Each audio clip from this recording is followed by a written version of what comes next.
maayo ta, makabuhat ta og daghan nga mga butang nga walay sayo.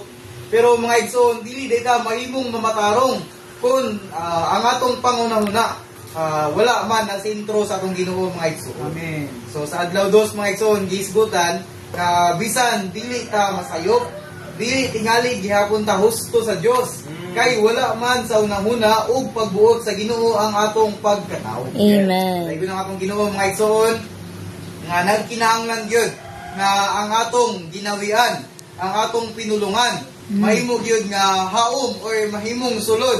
Amen. Sa huna-huna og pagbuot sa atong Ginoo mga igsoon.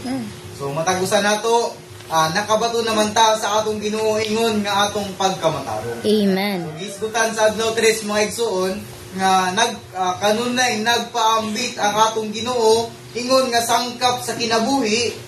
Men, gipaambit niya ang iyang kaugalingon ingon nga espiritong taghatag og kinabuhi. O gipaambit niya ang iyang kaugalingon ingon nga pagkamatarong nga hinato mga igsoon. Amen. So daigon ang atong Ginoo nga matagusan nato mga igsoon.